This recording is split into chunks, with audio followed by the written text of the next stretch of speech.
Muito obrigado.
Me sinto só, mas quem é que nunca se sentiu assim? Procurando um caminho pra seguir uma direção. Um minuto para o fim do mundo, toda a sua vida em 60 segundos. Uma volta no ponteiro do relógio pra viver.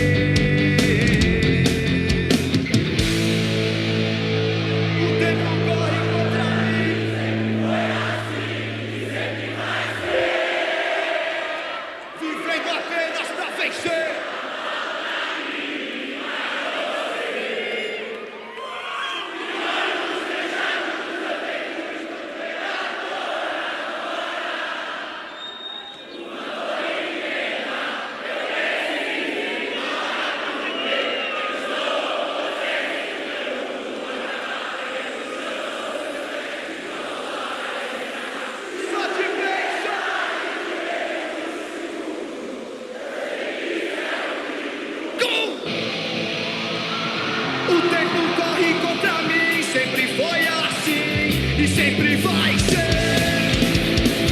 Vivendo apenas pra vencer a falta que me faz você. De olhos fechados eu tento esconder a dor agora. Por favor entenda, eu preciso ir embora porque quando estou sinto meu mundo acabar no chão. Me falta o ar pra respirar e só de pensar em te perder por um segundo. Eu sei que isso é o fim do mundo.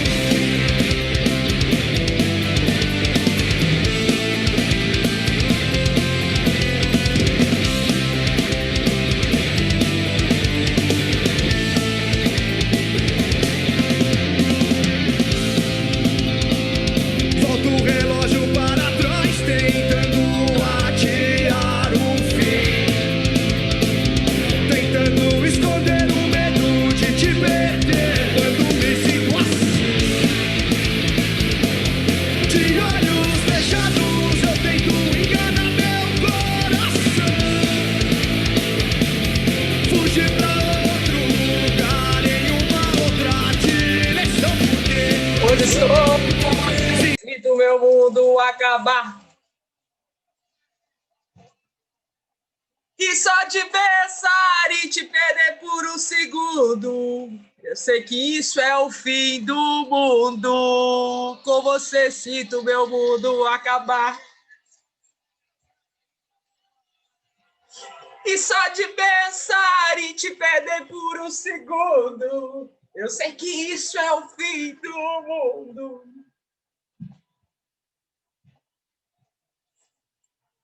Isso é o fim do mundo. Aê. Isso é o fim do... Isso é o fim. Eu sei que isso é o fim do mundo.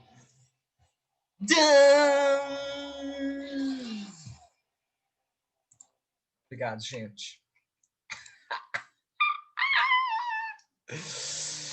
É isso aí. Só de pensar em perder alguém, isso é o fim do mundo. Isso é o fim do mundo. Aquela parte do começo que é a capela chega a dar um troço na gente, né? Chega. Ai, Jesus. Viva a arte. Viva rock and roll. Não é não? Não é não? E só de pensar em te perder por um segundo, eu sei que isso é o fim do mundo. Gente, aqui agora há pouco tava caindo o mundo. Falei, meu Deus, agora tá um sol danado. Sol danado. Ai, calma que eu tenho que trazer nós pra cá. Tem que tirar aqui, ó, o share sound. Quando estou com você... Eu prefiro Legião, mas CPM também é bom. Eu também, Medina. Tem muita coisa do Legião que eu gosto demais. Mas tem muita coisa do CPM que eu acho... Ai, eu acho assim... envolvente, empolgante. Demais da conta. Demais. Demais. Ô, queridos, vamos lá então. Na aula passada nós começamos a falar sobre o início do governo de Vargas, o governo constitucional. Foi ou não foi? Você lembra que eu falei para vocês sobre o Código Eleitoral que ele vai criar, criando o Tribunal de Justiça Eleitoral, incluindo aí o voto feminino. Falamos sobre a medida que ele tomou em relação ao café, né? Eliminando o produto da economia, acabar com aquela patifaria não, mas de estoque de café, certo? E as leis trabalhistas, que significaram aí algumas das grandes reivindicações necessárias para aquele momento de um Brasil que vem vendo o seu corpo operário crescer, né? A sua industrialização crescer, certo? Então, todas essas medidas aí são medidas que marcam o início do governo provisório. E não esqueçam vocês, né, que eu disse que ele vai governar a partir de decretos-leis e, inclusive, a nomeação de tenentes para os estados, tá? Só que essa nomeação de tenentes causa muito desconforto, especialmente na velha oligarquia paulista. Por quê? Porque a oligarquia paulista, ela se deparou, né, com uma vitória nas eleições, só que essa vitória ganhou, mas não levou, né? Porque aí, através da ação militar, entregaram o poder para a Aliança Liberal. E aí, com Vargas no poder, a oligarquia paulista viciada em poder se viram, inclusive, sem a manutenção do seu próprio governador, né? Então, dentro de São Paulo, até 32, foi nomeado vários interventores que Vargas foi obrigado a nomear, depois voltar atrás, nomeado de novo, nomear outros, porque todos eles sofriam muita oposição das elites paulistas. E claro, né, Vargas sabia da importância econômica de São Paulo.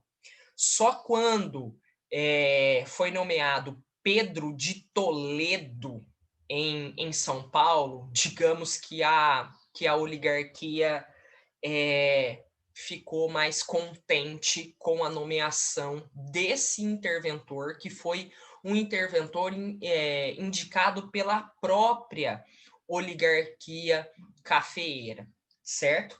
Só que, ao mesmo tempo, nós temos várias reivindicações populares que afloravam de maneira muito intensa, né? Porque o governo incluiu uma série de reformas que ainda não eram realizadas. Imagine você, gente, o que é criar leis trabalhistas e esperar essas leis trabalhistas serem cumpridas pelos patrões. Então, as medidas foram tomadas, só que aí elas não ainda estavam sendo realizadas, certo?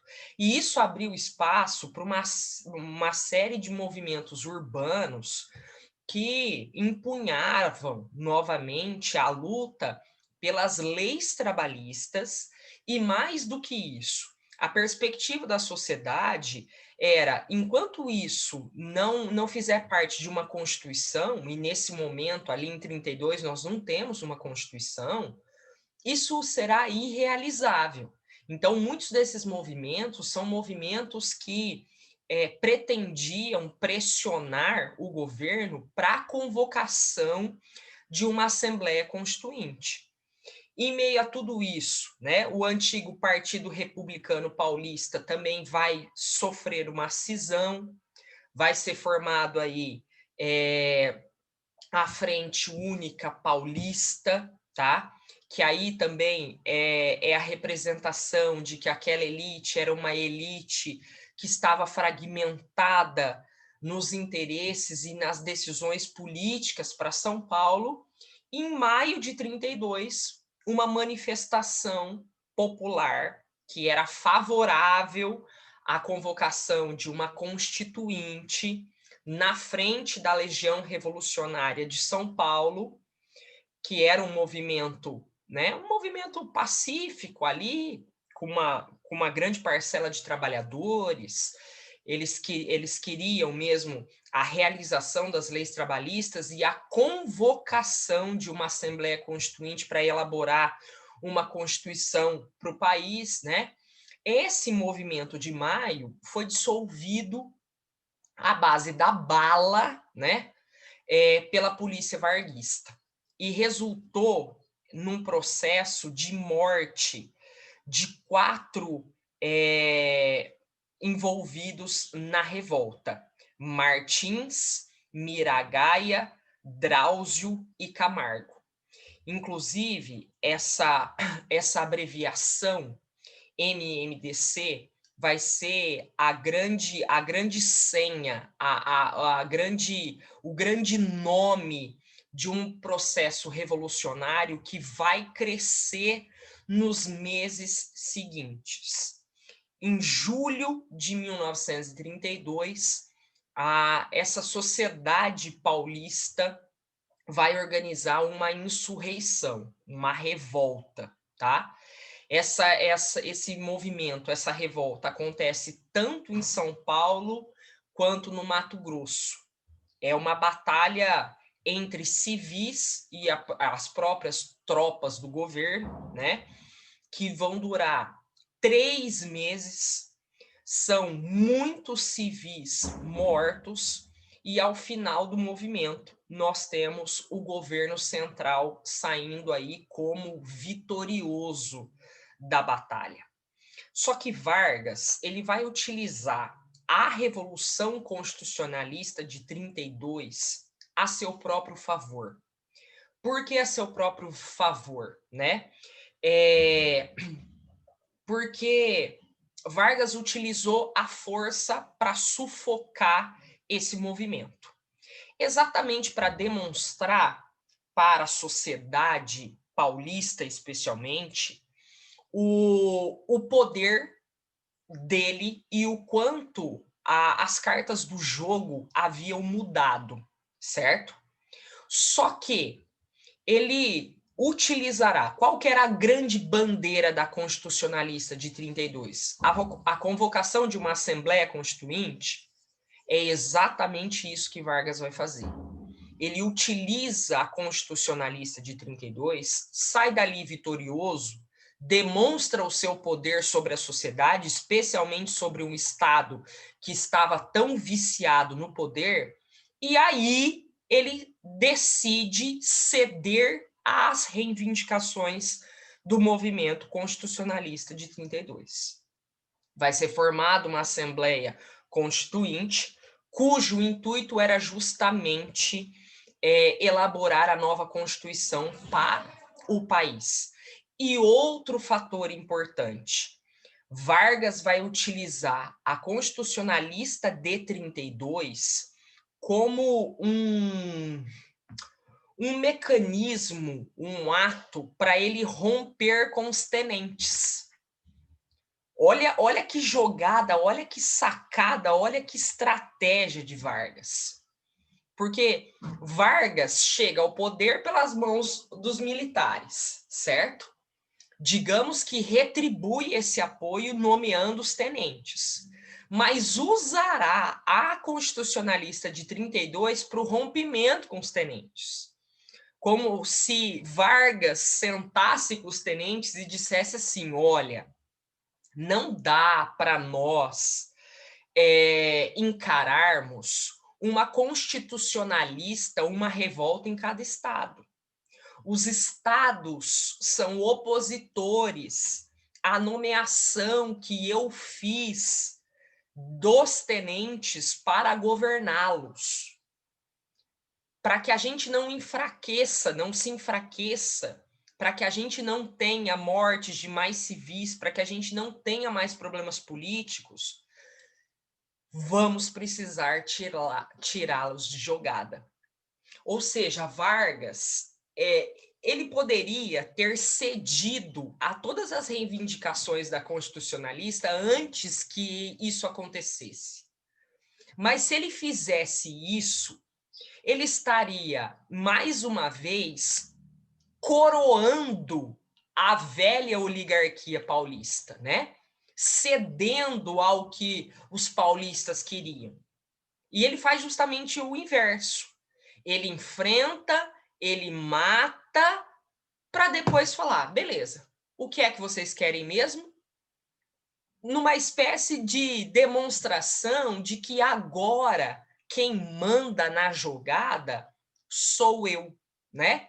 E não mais vocês. Vocês estão justamente fora de cena.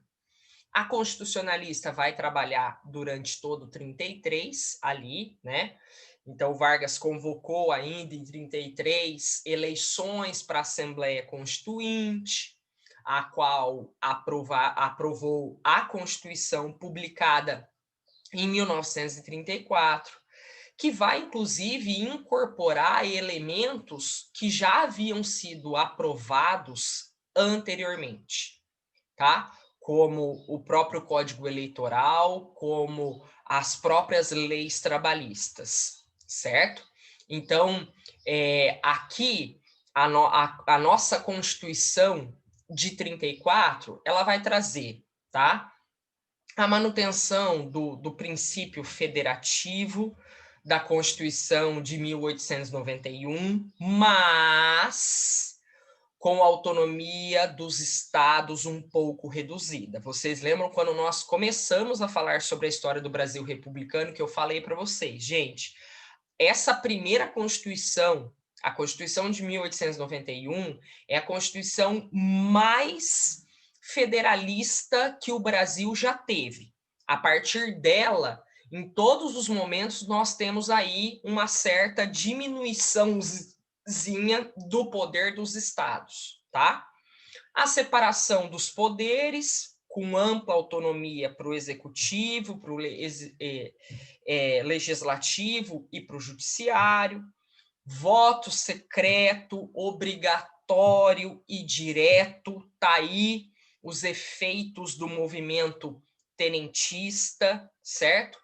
A inclusão do voto feminino, a justiça eleitoral, incorpora toda a legislação eleitoral criada ali de 32 para 33, né?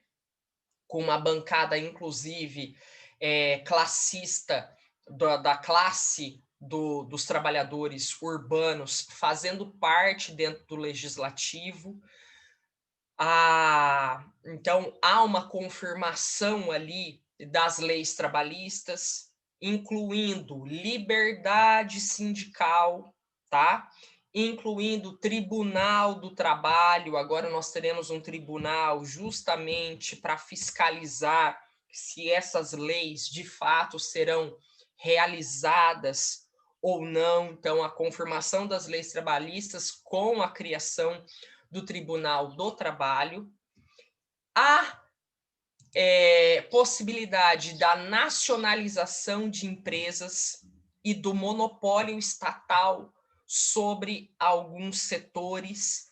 Isso é a cara da política da década de 30, gente. Intervencionismo estatal, né?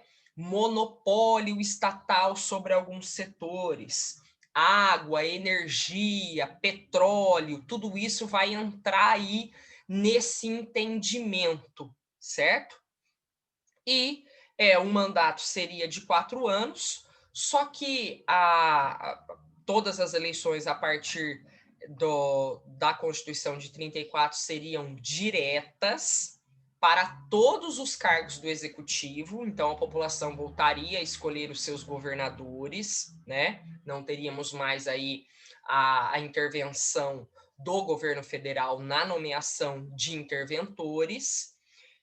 Porém, a primeira eleição para o cargo de presidente da República seria feita pela própria Constituinte e não pela população, né? Ou seja, os membros que foram eleitos pela Assembleia Constituinte são membros aí que vão eleger Vargas para presidente da República, certo? Então, a partir de 34 aqui, nós temos essa fase, a fase que nós chamamos de período constitucional. Nós temos aqui, ó, em vigor essa Constituição, tá? É importante, inclusive, gente, pensarmos nessas constituintes, porque vocês vão fazer um vestibular o ano que vem, depois de um ano histórico que foi esse, pela aprovação de uma constituinte no Chile, que é a primeira da história da humanidade, onde haverá paridade de gênero. Então, essas coisas, elas podem aparecer. Porque quando a gente pensa em todas as assembleias constituintes do Brasil, né, e dos países que a gente comumente estuda na escola, são sempre assembleias constituintes compostas majoritariamente por homens. Ou quando a gente tem aí alguma participação de mulheres, ela é insignificante. O grande passo aí que o Chile está dando de demonstração é que a Constituinte que começa o ano que vem será, inclusive, composta por pessoas que não participam de partidos políticos e 50% de homens e 50% de mulheres. Como essas coisas aconteceram esse ano, é muito provável que essas questões puxem alguma coisa a respeito disso, tá? Então, entendam aí que, embora o voto feminino tenha sido aqui legalizado, né, aceito na Constituição, nós não teremos uma participação significativa das mulheres na política, nem mesmo até hoje, certo? Então, como essas questões do empoderamento das mulheres têm aparecido muito nos vestibulares, e esses fatos desse ano podem aparecer nas provas de vocês ano que vem, fiquem ligados, tá?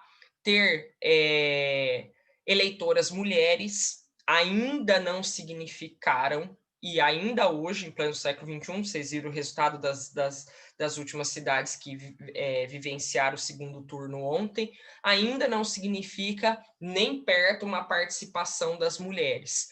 Embora, inclusive, a Justiça Eleitoral, nesse ano, tenha exigido que os partidos dividissem os seus recursos para candidaturas femininas, mas ainda estamos num processo, certo? E o governo constitucional de Vargas, que é essa pequena fase que vai de 34 até 37, é marcado justamente por uma polarização ideológica. Gente, e a geração de vocês, mais do que nunca, conseguem entender o quanto essas polarizações ideológicas, elas sacodem, elas dividem, elas criam um clima de fla-flu, em determinados momentos políticos, em determinados momentos da história. Não vou nem pegar o exemplo do Brasil, né, para não tornar não politizar a discussão, mas pega o caso dos Estados Unidos da América, a eleição do Biden contra o Trump, né? O quanto aquela aquela polarização ideológica acaba representando os anseios e as necessidades de uma sociedade naquele momento, né? Aqui, o Brasil vai vivenciar isso. Nós não podemos jamais dissociar os eventos ocorridos no Brasil de uma realidade mundial mais ampla, tá? Porque aqui vai se manifestar de maneira muito intensa. Desde o final dos anos 10, o movimento operário vem ganhando corpo em termos mundiais, né? E também no Brasil, e foi coroado lá com a Revolução de 17. A Revolução significou o resultado de um amplo, de uma ampla luta do movimento operário, certo? Mas também ela representa um recrudescimento das forças capitalistas, certo? Vem aquele período entre guerras, nós temos a ascensão de regimes aí de extrema direita, e é claro que tudo isso vai ecoar aqui dentro, né? Os primeiros anos da era Vargas conheceram também um amplo crescimento do movimento operário e popular, tá aí as leis trabalhistas, né, sendo aprovadas durante esse governo, e são movimentos que não faziam deles um movimento de caráter comunista, né? São movimentos que eram dentro de um âmbito, dentro de uma perspectiva democrática, certo? E em um mundo onde o que estava crescendo? A extrema-direita, né? Temos, na década de 30, o fascismo ganhando corpo desde os anos 20, né? Se personificando lá com Mussolini, com Salazar, em Portugal, com Franco na Espanha, com Hitler na Alemanha, né? Então, tudo isso traz aqui para dentro esse movimento. É aqui, como o eco desses dois grandes movimentos, o crescimento do movimento operário, o crescimento das ideias de extrema-direita, que nós temos a formação da Ação Integralista Brasileira e Aliança Nacional Libertadora, tá? De um lado, a AIB ligada às ideias fascistas, seu grande líder era Plínio Salgado, são críticos ferrenhos do liberalismo, são antiliberais, mas o fato de serem antiliberais não significa dizer que eles eram contra a propriedade privada, pretendiam chegar ao poder e controlar esse Estado de maneira unitária, ou seja, através de um único partido, para que as ações do Estado fossem mais pontuais e mais totalizantes, e o grande lema da AIB, né, tinham aí um viés antissemita, não na mesma pegada do nazismo alemão, mas tinha esse viés antissemita, tinha esse viés racista, e o grande lema era justamente Deus, Pátria, Ai, sumida aqui. Vocês ainda estão me vendo?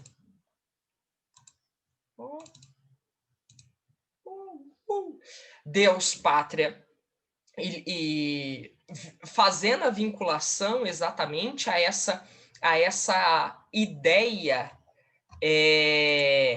da construção de uma sociedade que pudesse servir como um organismo corporativo, uma grande família em prol do desenvolvimento nacional, tá? Em oposição a A e B, nós temos a Aliança Nacional Libertadora, tá? Que é um bem bolado de tudo aquilo que existia no Brasil da esquerda. A grande liderança era Luiz Carlos Prestes, que defendia a reforma agrária, que defendia o fim do pagamento de tantas dívidas que foram feitas por todos os presidentes para socorrer apenas latifundiários, que jogava o peso de tudo isso nas costas da sociedade, né? Tinha um projeto de nacionalização, estatização de empresas, um partido claramente influenciado pelas ideias do socialismo, certo? É justamente aqui que Getúlio Vargas vai demonstrar o seu pequeno apreço pelas ideias fascistas. Porque mesmo sendo ambos os partidos que vão crescer ali entre 34 e 37, Getúlio Vargas pesa a mão em cima da Aliança Nacional Libertadora, inclusive colocando eles na ilegalidade, proibindo a existência dessa instituição, justamente porque ela era um partido, era uma instituição que pretendia popularizar e fazer crescer a conduta socialista que estava em vigor aonde? Na União Soviética, tá? E ele vai utilizar isso ao seu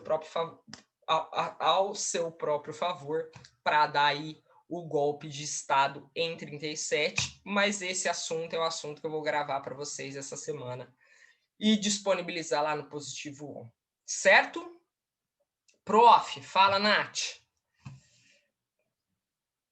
Fui aprovada em psico não no par. Muito bem. Parabéns, Nath. Parabéns mesmo.